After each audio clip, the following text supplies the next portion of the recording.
Welcome to the Totally Insensitive podcast, where we give our real takes on the entertainment industry, politics, pop culture, and more. I love the show, guys. You're awesome. Listen, my whole family loves it, man. They're the first thing I turn on. Think you can handle it? Yep, I'm ready. Well, shut up and sit down, because the show starts right now.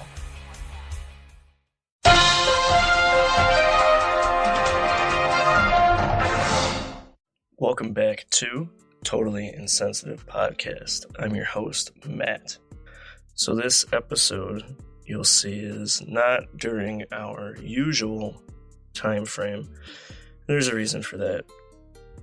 In our last episode, we talked a little bit about the impeachment.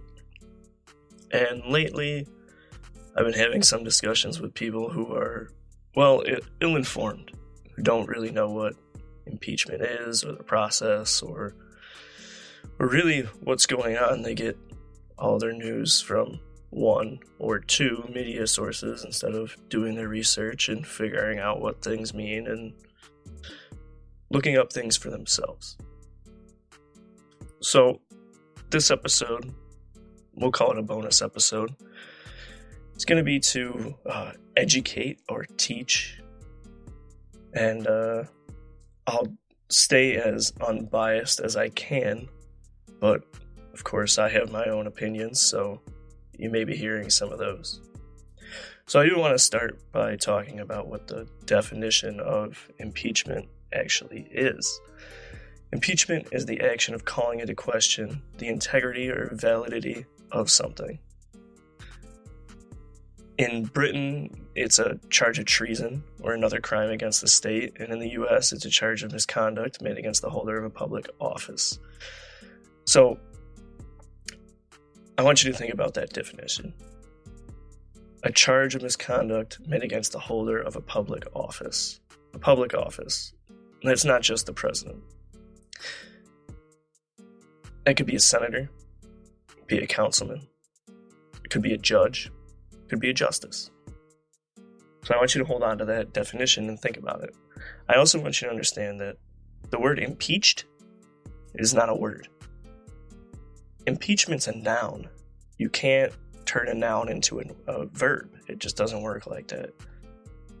The entire process is called impeachment. When it's over, there is no past tense. It's still impeachment. That's a basic English language thing. I shouldn't have to go into that. So that's important too. So I'm going to go into the impeachment process a little bit. So how this works is there's articles of impeachment. And these are the set charges drafted against a public official to initiate the impeachment process. These articles of impeachment do not remove the official from office, but they require the enacting body, in this case the Senate, to take further action, such as bringing the articles to a vote before the full body. So, what this means in the U.S. is that the articles of impeachment are drafted by the House of Representatives, which we saw, and therefore the House of Representatives can do this for any federal official, not just the president.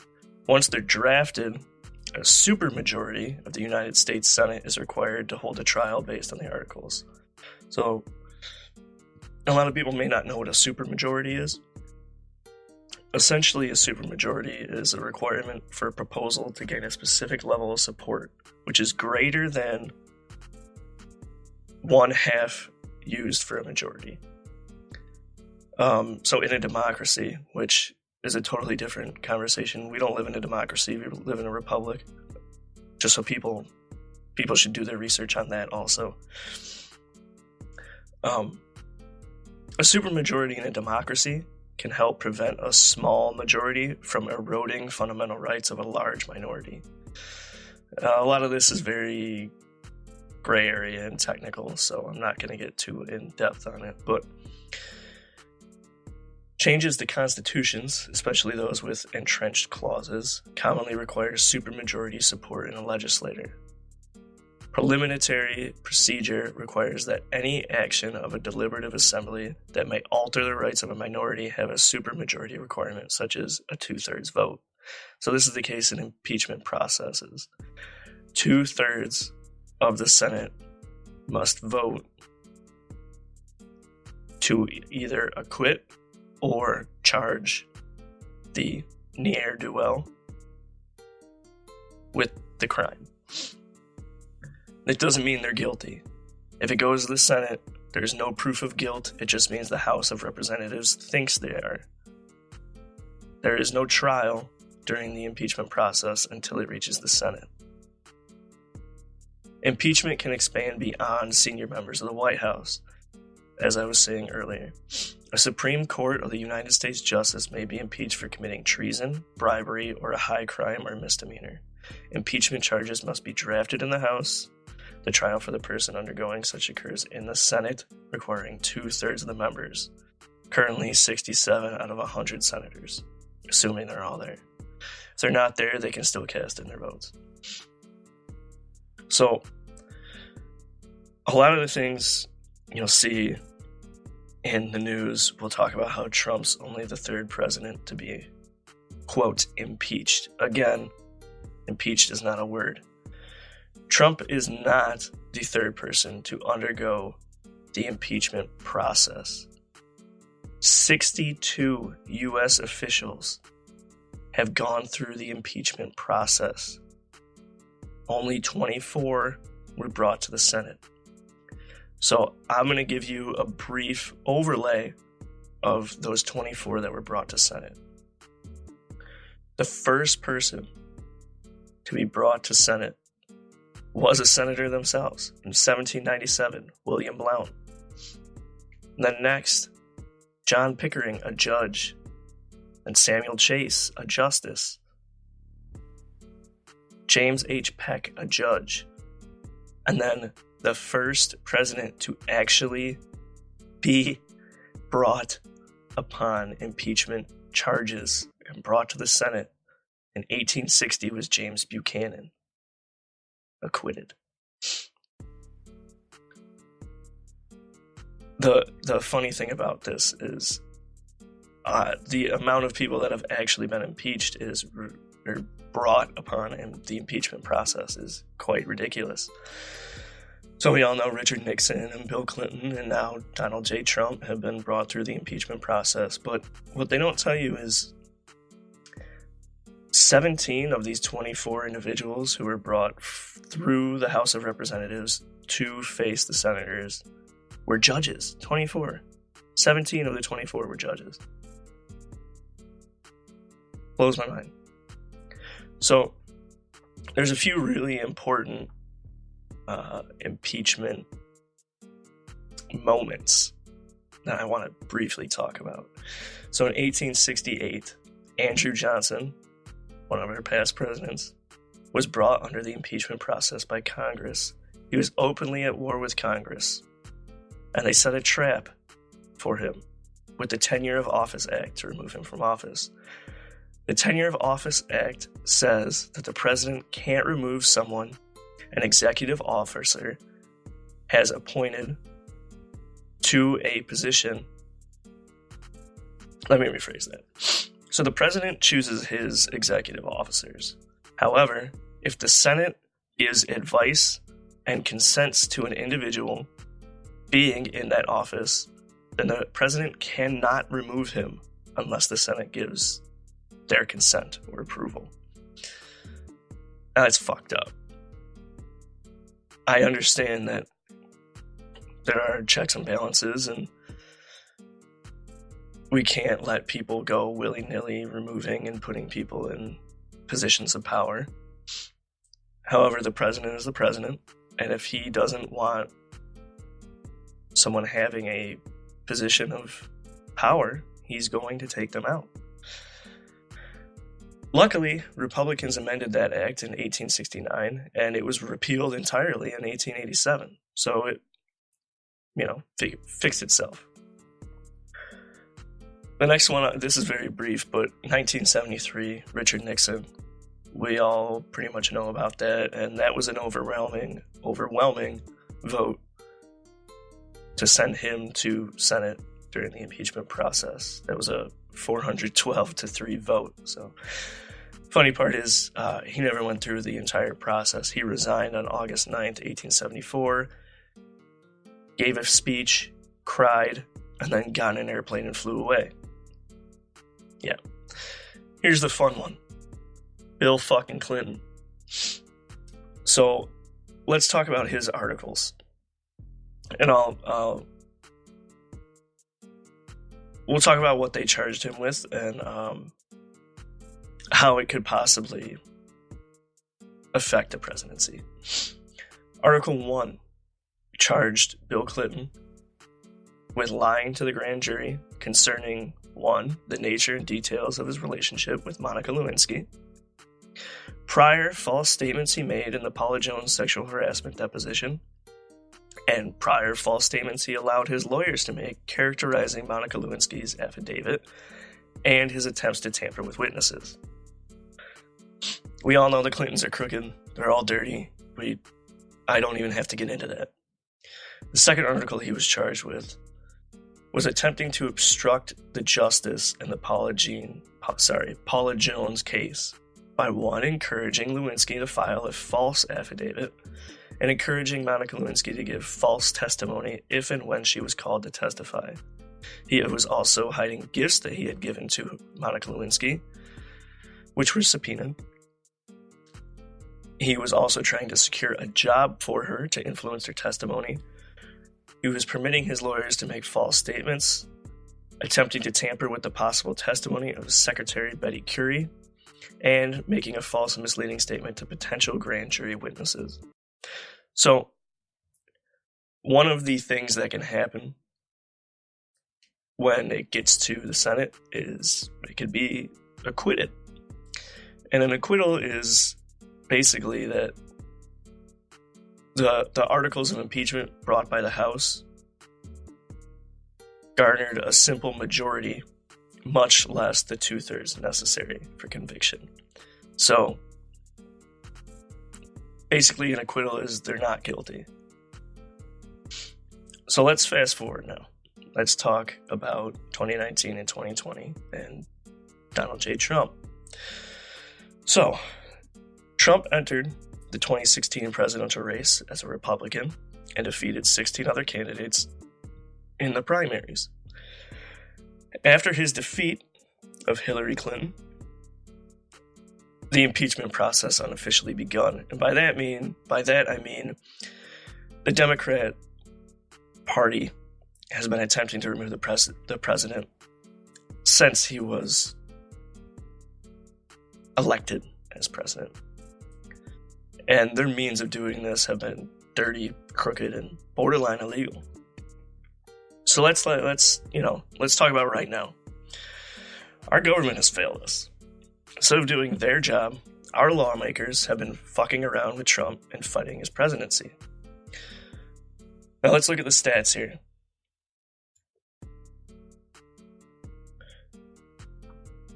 The number of enacted laws in the last 2 presidencies, I just want to briefly talk about them. And I want you to understand that, yes, I know Obama was in office for 8 years, and Trump has only been in office for 3 so far. So I broke it down. Over Obama's entire presidency, Congress enacted 1,727 laws, 2009 to 2016. In his first term as president, they enacted 965 laws. 965. In the entirety of Trump's presidency, they have enacted 512 laws. So from now until the end of his presidency, do you think they're going to enact another 300 laws, 400 laws? I don't believe so, because they've only enacted 78 laws this year. They've only looked at, approved, or denied 78 laws this year. They're more concerned with the president than they are with the people. They spent more time this year wasting taxpayer money, not helping the people, fucking around with the president. Not your president, Not my president, our president. If you don't think that's mental and messed up, then you're sick. The president doesn't run the country. The president, Congress, and judiciary branch are elected by us to represent us. We run this country. So why do we let these old fucks run it into the ground? Here's another really interesting statement. The president is allowed 2 4-year terms. He can be in office for 8 years. The House of Representatives, the people that decided that Trump probably shouldn't be president, they have an unlimited amount of 2-year terms. Senators, unlimited 6-year terms. Supreme Court, they have no term limit. They can be in office from the day they hit 35, 40 until they fucking croak and wind up in the ground. So, you want to know how long some of our presidents have been in office? Or some of our senators have been in office? Robert C. Byrd, Democrat. He was in office January 3rd, 1959 to June 28th, 2010. 51 years. 51 years. Daniel K. Inouye, 1963 to 2012. 49 years. Strom Thurmond, 1956 to 2003. 47 years. You go down this list, I'm at 25. 25 people have been in office for 35 years or more. What the fuck is going on? How can we let these people that are older than dirt run our country? I have a few more very interesting facts. With more than 59 years of service, Representative John Dingell Jr., Democrat of Michigan, holds the record for longest consecutive service. Sam Rayburn, Democrat of Texas, served as Speaker of the House for a total of 17 years. Representative Ralph Hale, who was first a Democrat, then a Democrat-Republican, and then a Republican of Texas, is the oldest person to have served in the House. He retired in 2015 at the age of 91. 91 years old. Prior to 2012, Representative Charles Manley Stedman, Democrat of North Carolina, who died in office on September 23rd, 1930 at the age of 89. 89. Died in office. The youngest person in office is like 32. In the 1994 elections, part of the Republican platform included legislation for terms limit in Congress. After winning the majority, a Republican congressman brought a constitutional amendment to the House floor that proposed limiting members of the Senate to 2 6-year terms and members of the House to 6 2-year terms. That's still a lot, but it's not fucking 50 years. However, because our government's fucked up, the rate of rotation was so slow, which essentially means the tenured Supreme Court averages in the vicinity of 12 years, the rate of rotation, that the congressional version of term limits garnered little support among the populist backers of term limits, including U.S. term limits, the largest private organization pushing for congressional term limits. The bill got only a bare majority, 227 to 204, falling short of the 2/3 majority, 290, needed for constitutional amendments. 3 other term limit amendment bills failed to get more than 200 votes. So the people that basically vote on whether or not they can only serve for a certain amount of years are basically telling us to go fuck ourselves. The Senate and the House are abusing their powers. They've been doing it for years. They've been doing it for centuries, and they're not going to stop. We as a people can't stand for this. We need to let our president, regardless of whoever he or she is, do their job. And these old fuckers that are telling us who is wrong are the ones in the wrong, and they need to go back crawling into the old dirt hole that the old fucking geezers crawled out of. So that's my emergency podcast this week. I hope it educated you. And if you have any questions, I suggest you do your research. Do not sit there and listen to mainstream media. And don't trust people on fucking Reddit and Twitter or Facebook. Go do your own fucking research. It's not hard. It took me 45 minutes to do all the research for this podcast. It took me 20 minutes to tell you about it. Do your research. Educate yourself. And let's stop letting these fucking old fucks ruin our country. Thanks, guys.